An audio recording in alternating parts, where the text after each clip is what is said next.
तमाम देखने वालों को डॉक्टर वजाहत का सलाम। इस उम्मीद के साथ अपने शो को स्टार्ट करते हैं कि आप लोग अपने अपने घरों पर खैरियत से होंगे और बिलाशुबा हमारे शो का इंतज़ार कर रहे होंगे। बहुत शुक्रिया अदा करते हैं, आखिरी जो लास्ट शो था उसका फीडबैक हमें बहुत अच्छा आया और काफ़ी तारीफ़ें सुनने को मिली। इसी तरह हम आगे भी आपको दिलचस्प टॉपिक्स बताते रहेंगे जिससे आपको घर में बैठे बैठे मेडिकली और साइकोलॉजिकली नॉलेज मिलती रहेगी, क्योंकि थोड़ी बहुत नॉलेज भी अगर इंसान की होती है तो मैं जानता हूँ कि वो घर में किसी न किसी तरह उस बीमारी का इलाज शुरू कर देता है और डॉक्टर के पास ले जाता है। और यही हमारा गोल है कि कम से कम लोगों को घर में बैठे थोड़ी बहुत चीज़ें पता हो। तो जनाब, आज जो हम बात करने जा रहे हैं इसका काफ़ी दिनों से काफ़ी लोगों को इंतज़ार था। इंस्टाग्राम पे मुझे काफ़ी दिनों से लोग बोल रहे थे कि होर्डिंग डिसऑर्डर पे बात करें, क्योंकि होर्डिंग डिसऑर्डर का हमारे माशरे में लोगों को इतना पता नहीं है, लेकिन अमेजिंगली लोग घर पे करते हैं। उनको पता नहीं होता लेकिन ये काम कर रहे होते हैं। होर्डिंग डिसऑर्डर होता ये है कि आप लोग घर में उन फालतू चीज़ों को जमा करते हैं जो कि किसी काम की नहीं होती। कमरे के किसी कोने में पड़ी हुई हो, स्टोर में पड़ी हुई हो, या किसी कमरे में ऐसी जगह पे पड़ी हो जहाँ पे वो जगह दूसरी जगह पे घेर रही हो, ऑक्यूपाई कर रही हो। तो ये लोग होते कौन हैं? क्या ये किसी बीमारी की वजह से होता है या इंसान की अपनी आदत की वजह से होता है? ये बहुत सारी बातें हैं जो हम करेंगे आज के शो पे, जिसका नाम है होर्डिंग डिसऑर्डर। तो आप लोगों से दरख्वास्त है कि हमारे शो को पूरा देखें, क्योंकि जब हम बात करेंगे होर्डिंग डिसऑर्डर और इसकी ट्रीटमेंट पे तो आप लोग को हैरत होगी कि हमारे घर में तो सब ये होर्डिंग कर रहे होते हैं। तो नाजरीन, आप लोग यहीं पर रहें, हमारे साथ गेस्ट स्पीकर्स हैं, दोनों प्रोफेशनल्स हैं, बताएंगे आपको इन तमाम चीज़ों के बारे में। हम बस छोटे से ब्रेक पे जा रहे हैं, आप लोग कहीं नहीं जाइएगा।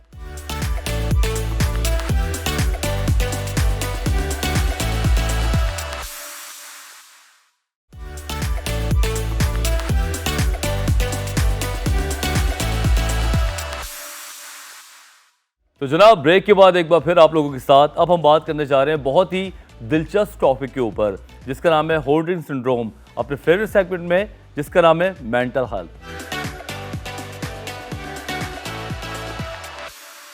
अमूमन लोगों के घर में कुछ चीज़ें होती हैं काम की, लेकिन कुछ चीज़ें वो भी होती हैं जो बेकार लगती हैं। लेकिन जब आप उनसे बात करते हैं कि यार ये चीज़ें फेंक दें, आपके काम की नहीं है, तो उनका स्ट्रेस लेवल देखने का होता है। तो उसको एक बीमारी का नाम भी दिया जाता है जिसका नाम है होर्डिंग डिसऑर्डर।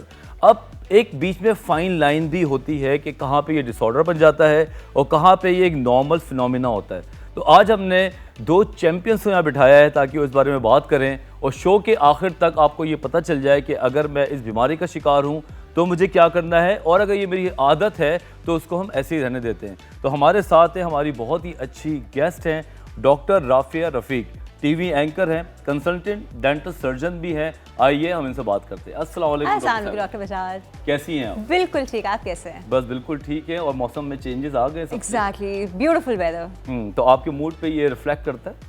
नजर नहीं आ रहा। हाँ, वो शर्ट से भी नजर आ रहा है, रेड कलर की शर्ट से रिफ्लेक्शन आ रही है। नहीं, रेड ना भी होता ना तो भी मैं ऐसे ही ग्लो करती हूँ। बारिश होती है।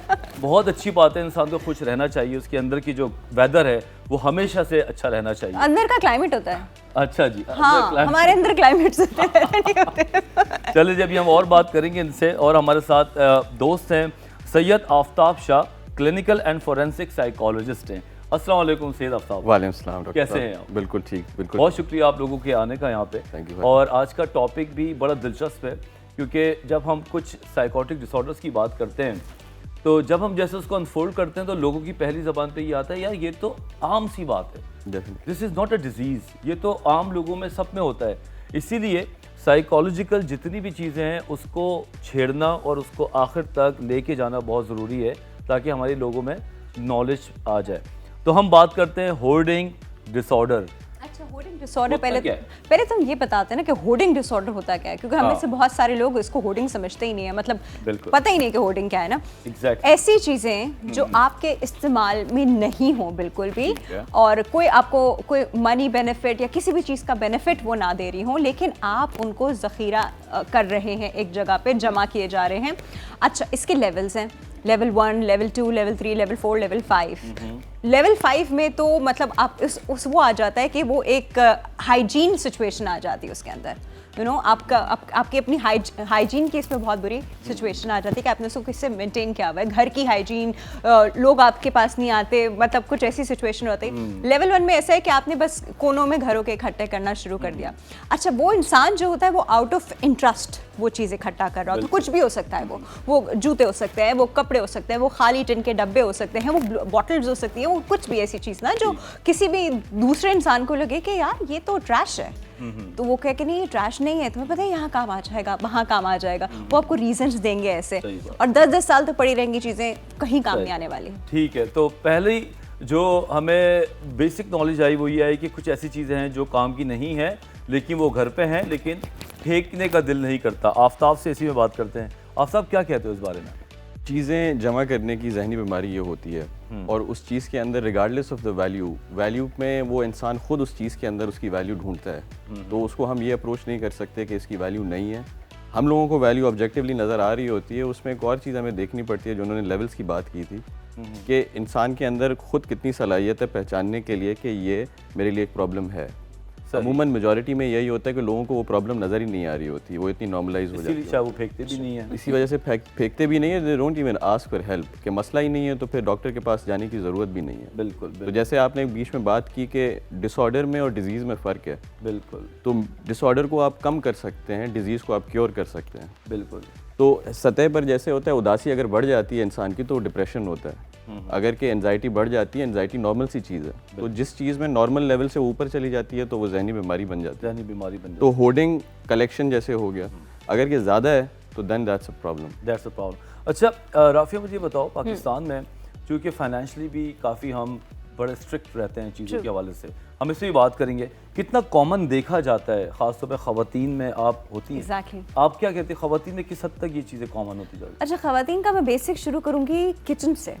ठीक है। वो किचन में ऐसे पुराने मसाले सेव करके रखती हैं जो प्रॉबेबली एक्सपायर भी हो गए, but they have an idea कि इनको मैं किसी चीज़ में डाल के इस्तेमाल कर लूँगी। वो यहाँ से उनका शुरू होता है। फिर पुराने बर्तन जो बहुत ख़राब हो गए हैं, जिन मतलब कोई क्रैक्स पड़ गए हैं, उन पे लाइंस आ गई हैं, प्लास्टिक के थे, येलो हो गए, you are supposed to throw it, right?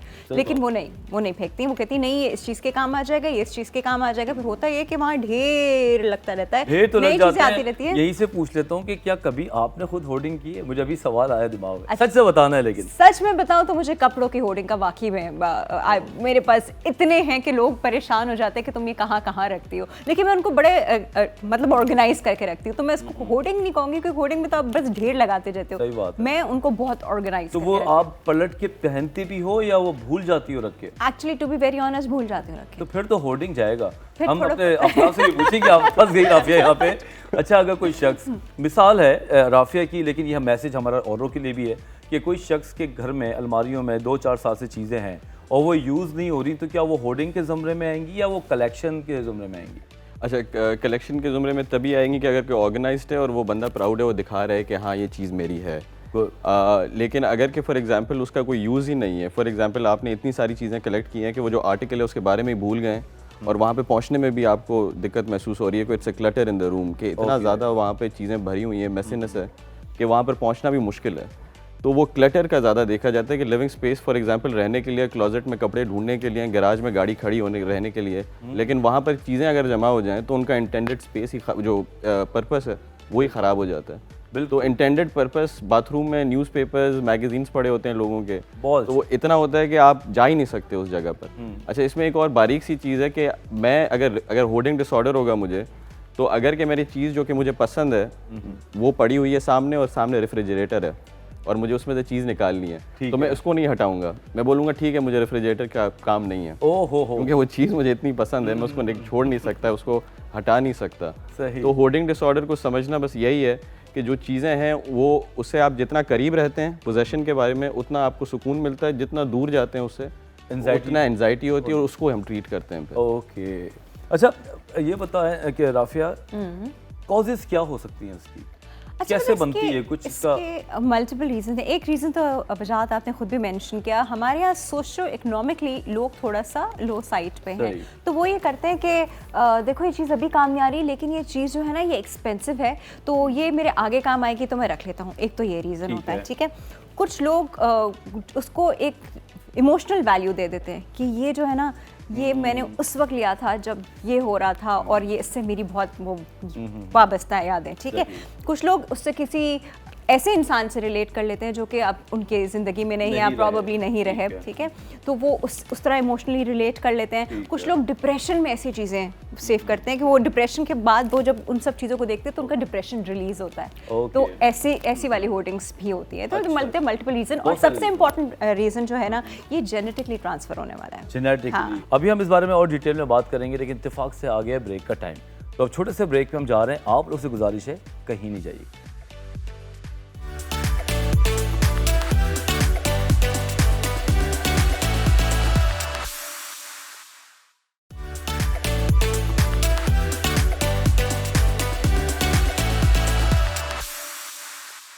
अच्छा, तो ये बीमारी जेनेटिकली भी हो सकती है। इस बात पे मुझे भी हैरत हुई थी जब मैंने फ़र्स्ट टाइम किताबें पढ़ा था, और फिर इन्वायरमेंट इसको बाकायदा ज़्यादा फ़रोग देता है। तो बात कर रही थी जीन में ये चीज़ आती है, तो जीन में ये अगर चीज़ आएगी तो वो तो एनवायरनमेंट में भी होगी, क्योंकि वही फैमिली मेंबर्स घर पे होंगे। एग्जैक्टली होता ये कि क्योंकि आपने अपने किसी या तो फादर को या मदर को कोई चीज़ ऐसी होल्ड करते देखा होता है, तो आप कहते हैं कि मैं भी ऐसी चीज़ें सेव करूंगा। एक ऐसा बच्चा होता है और एक ऐसा बच्चा होता है जो कहता है कि उफ मेरा घर बहुत साफ होगा, वो मैं बच्चा हूँ।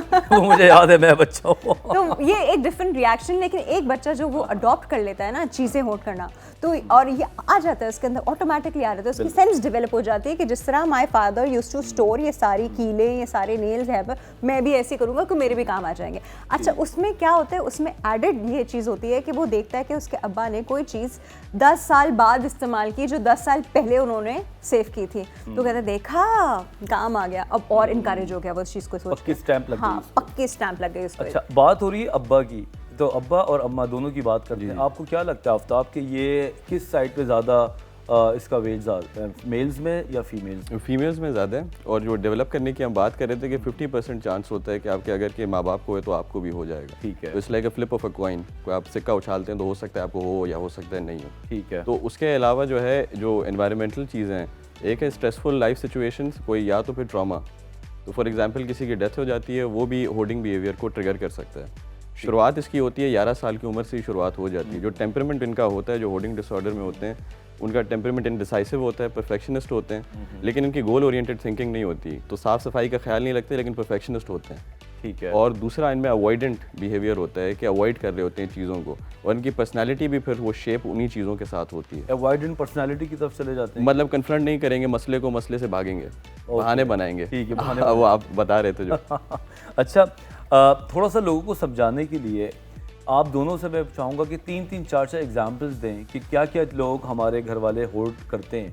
मिसाल के तौर पे क्या क्या चीज़ें देखते हैं? बुक्स, न्यूज़पेपर्स, और मैंने जो अपने घर में देखा है मैगजीन्स आते थे ever since I was born, तो वो मंथली एक मैगजीन आता था, और लिटरली आज तक का वो मैगजीन है मेरे घर में। खुशबू चेंज हो जाती है, उस कॉर्नर की खुशबू, उसका कलर चेंज हो जाता है, लेकिन वो काम का होता है, लेकिन वो मेरे लिए काम का नहीं है, but it's very important for my parents. हाँ, मैं कहती हूँ क्यों आपने रखा हुआ है ये, दिस इज रद्दी, you know, just get rid of it. किसने, नहीं तुम्हें नहीं पता, इसको 40 साल हो गए, इसको 50 साल हो गए, इसको ये, तो आई गो लाइक जितने भी साल हुए उसकी वैल्यू क्या है? बट यू नो ये बहुत कॉमन चीजें हैं जो आपके घर में आपके पेरेंट्स, बुक्स और न्यूज़पेपर। हाँ, यस। आफ्ताब, आपको क्या याद आ रहा है? नहीं, अब personally I am guilty of clothes, मैं उनको होल्ड करता हूँ। सही है, as you can see I am wearing a good suit. तो उसके अलावा जो है किताबें, ये बोथ ऑफ दीज थिंग्स जिसको इस्तेमाल भी नहीं करते उनको रखा हुआ है सजा के। किताबों को फेंकना या डिस्कार्ड करने में ज़रा सा पढ़ा लिखापन और फैमिली ये कहती है कि नहीं ये तो तुम्हारे एक हिस्सा है बनने का, इन चीज़ों पे हम बात करते हैं। जैसे कि मुझे याद है हमारे घर में एक टेलीफोन सेट था जो चलता था जब हम छोटे थे, फिर वो टाइम चला गया, लेकिन वो सेट पापा फेंकते नहीं है। उनको मैंने बहुत बार बोला भाई इसको फेंको। और एक स्टूल था हमारे घर में जो मैं बचपना मेरी उसकी हाइट बराबर थी, वो हम बड़े होके इस एज में आ गए, लेकिन वो स्टूल कभी नहीं फेंका। जब भी मैंने उनको बोला कि भाई ये नए प्लास्टिक के नए आ गए, हल्के फुल्के आ गए और ये तो आप यूज़ नहीं करते, तो बड़े दिल से कहते हैं तुम्हें नहीं पता ये कब काम आ जाए। हाँ, exactly. और फिर वो उस पर चढ़ जाते हैं। बिल्कुल। तो और भी इस किस्म की कोई कैजुअल चीज़ें जो वाकई बहुत ज़्यादा होल्ड करती हों। आपकी एक बात मुझे बड़ी अच्छी लगी कि वो जगह जो किसी और काम के लिए हो, बिल्कुल, और वो जगह पे हम किसी और चीज़ें रख दें, ऐसी मिसालें क्या हो सकती हैं कुछ अगर लोगों को? ऐसी मिसालें, ऐसी चीज़ें हो सकती हैं कि लिविंग रूम में फॉर एग्जांपल आपने क्लटर बनाया हुआ है, ये हाइजीन से इसका बहुत ही ज़्यादा ताल्लुक है। जो लेवल्स की हम बात कर रहे थे कि आखिरी लेवल तभी आ जाता है जब आप हाइजीन का इशू आ जाता है, और हाइजीन का इशू होता है तो आपके पास फिर मेहमान नहीं आ सकते। फिर अगर कि कोई तीसरा इंसान उसको हटाने की बात करता है तो आप नाराज़ हो जाते हैं उससे, तो लोग आपसे बात भी नहीं करते। तो लोनलीनेस और डिप्रेशन और एंजाइटी का इससे फिर ताल्लुक बहुत ही गहरा बनने लगता है, फिर बहुत ही गहरा ताल्लुक, कोमॉर्बिडिटी हो जाती है। सही चीज़ें फॉर एग्जांपल अगर जब तक उसका यूज़ है, जब तक वो चीज़ आप निकाल सकते हैं, आपको पता है कहाँ पर है और उसका इस्तेमाल है। अच्छा होता है ये जिनको होर्डिंग डिसऑर्डर होता है, दे आर वेरी क्रिएटिव, तो आपको 100 एक्सक्यूजेज देंगे कि इसका ये इसका इस्तेमाल है, लेकिन आपको उसको आप एग्री भी करेंगे but they are not going to follow through, तो उसका यूज़ वो नहीं करते बस वो सिर्फ आपको कन्विंस करने के लिए थोड़ी देर के लिए, क्योंकि दे हैव टू, वो डिस्ट्रेस उनको हो रही होती है कि ये शख्स जो है ये चीज़ मुझसे छीनने वाला है, तो आपको चीज़ें बोलते जाते हैं कन्विंस करने के लिए, ताकि कर देते हैं, कन्विंस कर ही देते हैं। सही बात है। क्या हाँ, वो आती थी बेसिकली, हमारे पास पहले सीडीज आती थी और अभी भी खैर लोग लेते हैं, बट मुझे वो सीडीज सुनने या देखने के बाद उनको जमा करने का शौक हो गया, क्योंकि मैंने कहीं वॉल देख ली थी जो पूरी सीडीज से बनी हुई है। अब टाइम नहीं मिल रहा मुझे वो वॉल बनाने का, लेकिन मैंने इतने सीडीज जमा कर लिए कि मैं खुद परेशान हो गई कि रखने की जगह नहीं है, लेकिन जहाँ कोई कहे फेंको उनको, नहीं यार कहाँ पाएंगे, तुम्हें पता है मैंने कैसी वॉल बनानी है। तो I used to give them a reason, और कभी कभी मैं वॉल की पिक्चर निकाल के भी दिखाती हूँ, देखो ऐसी वॉल बना दी। वो ना वो वॉल बनी और वो सीडीज भी उनको टार्निश हो गई, कोई कहीं से क्रैक कर गए, कोई निशान पड़ गए, तो यू नो अल्टीमेटली मुझको डिस्कार्ड ही करनी पड़ी। जनाब अब हमें ये जानना पड़ेगा, साइकोलॉजिस्ट भी हमारे साथ है, साइकोलॉजिस्ट, और मैं भी हूँ यहाँ पे, तो देखते हैं ब्रेक पे कि ये कोई डिसऑर्डर की तरफ जा रही है राफिया या एक नॉर्मल पैटर्न है जिसको हम माफ़ कर देते हैं। तो हम बताएंगे ब्रेक के बाद, आप यहीं पे रहें, हम छोटे से ब्रेक के बाद वापस आ रहे हैं।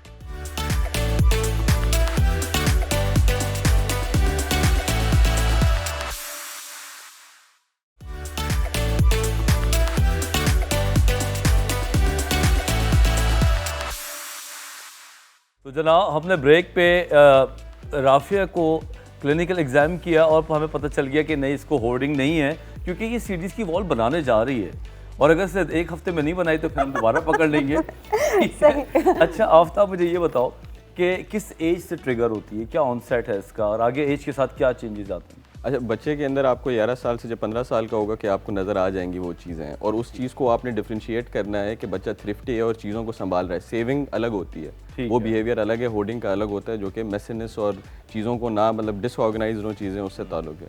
विथ एवरी डेकेड जैसे इंसान बड़ा होता जाता है, उससे इसका और इसकी शिद्दत इसकी इख्तियार करता जाता है, it becomes more intense over the years. 55 के जब ऊपर जाते हैं, एज आपकी जाती है, तो इसकी इंटेंसिटी एक्सट्रीमिटी पे पहुंच चुकी होती है, फिर उसके बाद वापस हटना इसका मुश्किल है। जैसे मैंने आपको बोला था कि ये इनको महसूस होता है कि कोई प्रॉब्लम है ही नहीं, या कि लिवेबल है, कोई मसला नहीं है, तो रादर देन मैं लोगों को घर पे इनवाइट करूं, मैं लोगों से मिलना ही बंद कर देता हूं अगर उनको इशू है मेरी होर्डिंग से। तो ये जब चीज़ें बढ़ती जाती हैं एज से 55 के बाद इंसान को इख्तियार भी अपने ऊपर बहुत ज़्यादा होता है, कोई उनको रोक नहीं पाता। बिल्कुल, बच्चे भी उनको मना नहीं कर पाते। और 55 से ज़्यादा जो लोगों में पाई जाती है, जैसे अगर कि मैं बोलूँ पाकिस्तान में 1 out of 5 people have hoarding disorder, तो उसमें 55 सबसे ज़्यादा होंगे जो प्लस होंगे। तो होर्डिंग डिसऑर्डर सबसे ज़्यादा पाया जाता है 55 प्लस एज ब्रैकेट में। मतलब उसके परसेंटेज अगर देखे जाए तो वो कम से कम 70 या 60 बिल्कुल ज़्यादा मतलब तब वो ट्रीटेबल नहीं रहती उस वक्त। ठीक है, अमूमन ये देखा गया है कि हमारे बड़े अपने रूम्स में ऐसी जगह रखने लगते हैं जहाँ पे एक अखबार पड़े हुए हैं, टीवी की ट्रॉली पे बहुत सारा सामान पड़ा हुआ है, उधर कुछ और पड़ा हुआ है, कपड़े पड़े हुए हैं, और जब उनको साफ़ करने की बात करो तो चिड़चिड़ाहट होती है। तो at that time you have to understand कि ये होर्डिंग डिसऑर्डर है, और उसके लिए हमें किसी प्रोफेशनल से हेल्प भी लेनी पड़ सकती है। कोविड में भी हमें ये बोला गया कि कमरों को साफ़ रखो, हाइजीन का ख्याल रखो। अच्छा, सफाई जब भी हो सकती है जब चीज़ें कम हो, ठीक है ना, चीज़ें ज़्यादा होंगी तो सफाई होने मुश्किल होती है, बैक्टीरिया भी चीज़ों पे और वायरस जो हैं वो चीज़ों पे चिपकते हैं। तो कमरे की सफाई या इन चीज़ों से होर्डिंग का क्या ताल्लुक हो सकता है, कैसे इसको कन्फ्रंट करें हम? इसका ताल्लुक वैसे अगर के देखा जाए होर्डिंग से भी अलग, मेंटल हेल्थ से इसका ताल्लुक बहुत ही गहरा है। मतलब कि काफ़ी किताबें भी लिखी गई हैं जिसमें टीनेजर्स को पहला काम यही बोला है कि कमरा साफ़ करो अपना।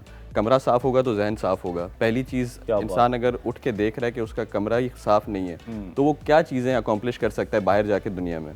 तो चीज़ें जो है आपने अपनी सफाई जो है कमरे की बिल्कुल मेंटेन करनी है। इसको इररिस्पेक्ट हम होर्डिंग डिसऑर्डर से कनेक्ट करें या ना करें, ठीक है।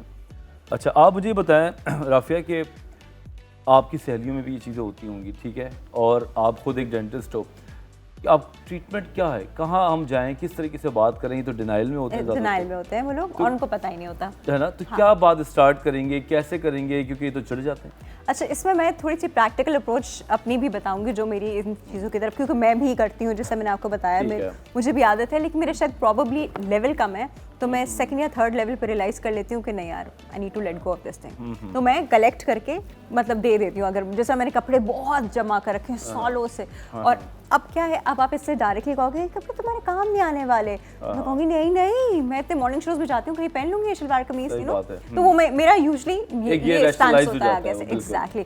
लेकिन उसके एक पॉइंट के बाद मैं रियलाइज़ करती हूँ कि ये तो आउट ऑफ फैशन भी हो गया, ये भी हो गया, अब क्या रखूँ मैं। अच्छा, इसमें आप उनको ये नहीं कह सकते कि ये फजूल चीज़ है, आप उनको ये कह सकते हो कि चले मैं आपके साथ मिलके इसको ऑर्गेनाइज करता हूँ, ठीक है। अब आप किसी के साथ मिलके, जब जो बंदा इसको जमा कर रहा है, आप उसके साथ मिलके ऑर्गेनाइज करेंगे, एक अच्छा लाइट एनवायरनमेंट रखेंगे, उसको फील नहीं होने देंगे कि आपको कचरा लग रहा है, वेरी गुड। तो वो फिर आपके साथ कोऑपरेट करेगा और थोड़ा सा उसको भी कंफर्ट जोन से निकालने में आसानी होगी, है ना। कितनी बार तो लोग लेजी हो जाते हैं, जैसे रियलाइज भी कर रहे होते हैं, जैसे हम बात करें ना होर्डिंग की, वो रियलाइज भी कर रहे होते हैं कि बहुत ढेर लग गया, हिम्मत ही नहीं यार, कौन साफ करे, हिम्मत ही नहीं हो रही, तो वो लेजी भी हो जाते हैं। कुछ को डिमेंशिया हो जाता है, डिमेंशिया मतलब ऐसी बीमारी कि उनको पता ही नहीं होता कि चीजें ऑर्गेनाइज करके कैसे रखनी है। सही है जनाब, तो ये चीज भी इसमें आती है। बहुत अच्छी बात की राफिया ने कि अगर ऐसे लोग जो कि थोड़ा रेजिस्ट करते हैं तो उनके साथ अगर आप साथ ज्वाइन करें और उनकी हेल्प करें तो ये बड़ा प्रैक्टिकली मुमकिन है। अब हम बात करेंगे आफ्ताब से भी, राफिया से भी, कि इसके साथ एसोसिएटेड डिजीज़ क्या हैं और इसकी ट्रीटमेंट क्या है, जो कि सबसे इंपॉर्टेंट है। हम छोटे से ब्रेक के बाद वापस आ रहे हैं।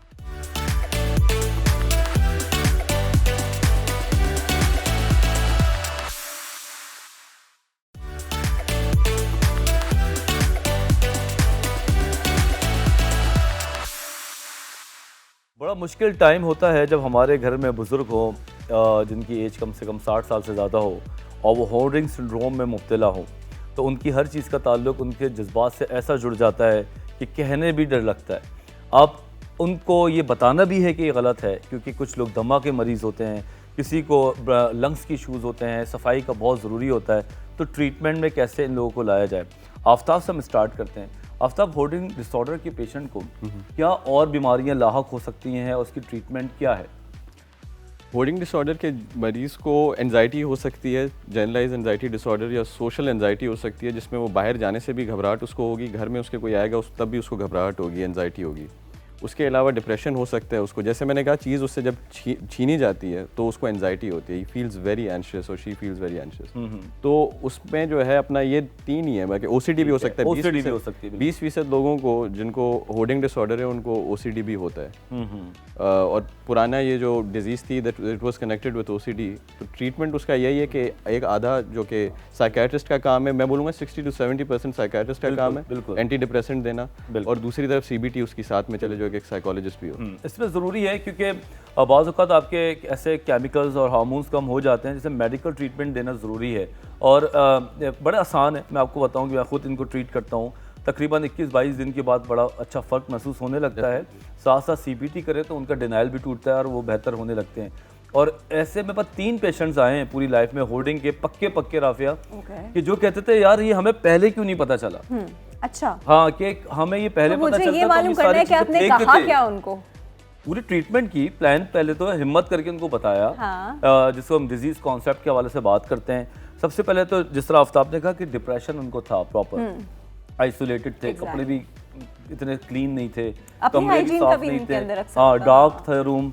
हमने उनको बात की कि सनलाइट लें, कमरा साफ करें, तो यहाँ से पता चला कि एसोसिएट कर रहा है होर्डिंग से। तो एंटी डिप्रेसेंट अगर हमने स्टार्ट की और सीबीटी की, आफ्टर लाइक 2-2.5 महीने के बाद कहते हैं कि हमें इतना अच्छा महसूस होता है कि हम बिला वजह हमारा डिश एंटीना कहीं कनेक्ट नहीं होता, और वो चीज़ बहुत ज़रूरी है। आप क्या कहती हो राफिया, आप भी डेंटिस्ट्री में इतना काम करती हो माशाल्लाह, एक वास्ट तजुर्बा है, ऐसे पेशेंट को आप और क्या क्या सपोर्ट ट्रीट कर सकते हैं? अच्छा, मैं बिल्कुल आपको होमली अप्रोच बताऊंगी। ठीक है। जैसे किसी का कमरे में बहुत क्लटर है और वो उसको सारे क्लटर से प्यार है, वो हाथ भी नहीं लगाने देता, तो मैं उसकी थोड़ी सी ना उसकी साइकोलॉजी से मैं उसको कुछ पिक्चर्स ऐसी दिखाऊंगी जिसमें साफ सुथरा नीट एंड क्लीन रूम होगा, बात ऐसी करूंगी कि इस तरह हो, हवादार हो, लाइट आ रही हो इतना, और आराम से आप मूव अराउंड कर सको रूम। मैं ऐसी बातें करूंगी कि उसका थोड़ा दिमाग जो है ना इस तरफ जाए। फिर उस जो क्लटर है उसके कमरे में उससे कहूंगी कि चलो मिलके साफ करते हैं, ऑर्गेनाइज करके रख देंगे, हम फेंक थोड़ी रहे। हाँ एग्जैक्टली, फेंकने का वर्ड नहीं यूज करना आपने उसके सामने, क्योंकि वो उसका ट्रिगर होगा, इमोशनली भी ट्रिगर हो जाएगा। हाँ, तो आपने उसको साइकोलॉजिकली उससे डील करना है कि उसको लगे कि कुछ नहीं भी हो रहा और हो भी रहा है। सही बात है। फेंकने का वर्ड अगर हम दूर रखें और सारी चीजें हल्की हल्की हम करते रहे तो शायद वो आपको इतना तंग नहीं करेगा। शायद वो आपको इतना तंग, अच्छा पता है तब बड़ा मुश्किल हो जाता है। देखिए, दो हस्बैंड वाइफ अगर हों और उनमें से किसी एक को आदत हो चीजें इस तरह संभाल के रखने की, अच्छा वो संभाल के रखे तो समझ में आता है, वो संभाल के नहीं रखने पे सारा प्रॉब्लम है, यू नो, बिकॉज फिर कमरे में जगह जगह जगह जगह चीजें पड़ी हुई हैं और आप उसको लग ही नहीं रहा कि दिस इज एबनॉर्मल। कोई भी नॉर्मल इंसान सोचेगा कि ये क्यों इस तरह क्लटर पड़ा हुआ है ना, इसको क्लीन होना चाहिए, लेकिन उसको नहीं लग रहा, तो फिर आपको उसको बहुत साइकोलॉजिकली आपको उसको ट्रीटमेंट टेक्निक है ये सारी। Yes exactly. ठीक है, टेक्निकली प्यार मोहब्बत के साथ, स्किल्स के साथ आपने इस जंग में अपने आप को शरीक करना पड़ेगा। अच्छा आखिरी मेरा क्वेश्चन है, इसी में मैं चाहूँगा कि आप मैसेज भी दो, CBT क्या होती है और इसमें कैसे हेल्प करती है? कॉग्निटिव बिहेवियरल थेरेपी होती है जिसके अंदर एक्सपोजर भी हम करते हैं कि इंसान को दिखाते हैं, जैसे इन्होंने बोला कि विजुलाइज करवाना उनको रूम्स दिखाना कि जो कि साफ हैं, और किस हद तक हम एंजाइटी को भी डील करते हैं, जैसे उनको एंजाइटी हो रही है। उसके अंदर हम करते हैं इनके नेगेटिव पैटर्न्स को ओवरऑल देखते हैं कि कौन कौन से नेगेटिव पैटर्न्स हैं और जिनकी वजह से they are being held back, कि वो प्रोग्रेस नहीं कर पा रहे ज़िंदगी में, तो वो उनको खुद ही एक रियलाइजेशन और एक्सेप्टेंस दिलाना जो है, जैसे आपने डिनाइल की भी बात की, तो over the period of time. लेकिन उससे ज़्यादा सबसे ज़्यादा इंपॉर्टेंट ये होता है कि आपकी थेरेप्यूटिक अलायंस, कि जो इंसान थेरेपिस्ट आपका है उससे आप बात कर सकते हो खुल के, और हम पीछे जाते हैं फिर, जैसे आपने कहा ना टेम्परामेंट और जेनेटिक और एनवायरमेंटल फैक्टर्स, तो हम क्लिनिकल हिस्ट्री लेते हैं, पूछते हैं कि आपकी अपब्रिंगिंग कैसी थी, और वो ज़्यादातर कनेक्ट होता है पेरेंट्स के साथ। और या तो कनेक्ट होता है ट्रोमेटिक इवेंट के साथ, कभी इंसान कभी कम चीज़ें ज़िंदगी में देखता है एंड देन वो आप करते हो कि होल्ड करें क्योंकि उन्होंने मुश्किल वक्त देखा होता है। मुश्किल वक्त वहाँ पे जाके एग्जांपल आपको जरूर बताऊंगी जो मैंने आज ही सुनी थी। ओह अच्छा, आपका टाइम हमारा खत्म हो रहा है। मैं एग्जाम्पल बिल्कुल, अब आपकी एग्जाम्पल को कोई रोक नहीं सकता। प्लीज राफिया, आप कैमरे को देख के बताएं और उसी में मैसेज दीजिएगा। अच्छा, ये एक this is a real story, और एक शिप थी, वो 5-6 महीने तक जो थी वो समंदर के बीच में ही रही थी, और अल्टीमेटली उन लोगों के पास खाने पीने को भी कुछ नहीं था। वो आखिर में एक दूसरे को मतलब ऑप्ट करके खाते थे कि आज इसको खा लो, आज इसको खा लो। जब आखिर में 3 लोग बचे तो उसमें भी उनको ऑप्ट करना पड़ा कि किसको खाएंगे। अब सिर्फ एक कैप्टन बच गया उसका, तब जाके वो शिप डिस्कवर हुई 5-6 महीने के बाद जाके, और वो आखिरी हड्डी उस वक्त चाट रहा था। अच्छा खैर, उस कैप्टन को तो सेव कर लिया गया, लेकिन जब उस कैप्टन की डेथ हुई तो उसके घर के एटिक में से बहुत सारा खाने का सामान मिला, खाने का सामान जो उसने स्टोर कर, because he went through that trauma जहाँ पे लोगों को खुद खा के वो करना पड़ा था। तो हाँ, तो एग्जैक्टली, तो उसने उसको कैसे रिलेट किया। बहुत बहुत शुक्रिया आप लोगों का कि आप लोग हमारे शो पे आए। तो जनाब, आज हमने एक इतने इंटरेस्टिंग टॉपिक को अनफोल्ड किया है जिस बात की मैं गारंटी देता हूं कि अभी तक कहीं पे इस बात को डिस्कस नहीं किया गया, लेकिन हर घर में ये होर्डिंग डिसऑर्डर का मामला पाया जाता है, इंक्लूडेड मेरे अपने घर में भी ये चीज़ें मैंने देखी हैं, और हमें नहीं पता होता था कि हम किस तरीके से इस पर बात करें। लेकिन अब हमें ये पता है कि होर्डिंग डिसऑर्डर किन किन चीज़ों से एसोसिएट करता है। तो आइए मिलजुल के इस होर्डिंग के मसले को, घर के उन तमाम कचरे को घर से निकालें और ताज़ा हवा लेकर आएँ। बल्कि अगर आपको चीज़ें रखने का शौक़ है तो प्लांट्स रखें, क्योंकि ग्रीन प्लांट्स रखने से इंसान के जहन पे भी बहुत अच्छा असर पड़ता है और साथ साथ वो फ्रेश भी बहुत रहता है। और अब आ गया है जाने का टाइम, लेकिन उससे पहले मैं आप लोग का बहुत शुक्रिया अदा करता हूं जो आप हमें फीडबैक भेजते हैं और हमारे शो को पसंद करते हैं। ख़ास तौर पर सोशल मीडिया पे आज जो आपका रिस्पॉन्स है मुझे वो बहुत अच्छा लगता है। तो हमेशा अपने फीडबैक को हमारे शो के लिए देते रहें। और अब हो गया है जाने का टाइम, तो नेक्स्ट संडे 11 बजे डॉन न्यूज़ में हम दोबारा हाजिर होंगे। जब तक के लिए अल्लाह हाफ़िज़।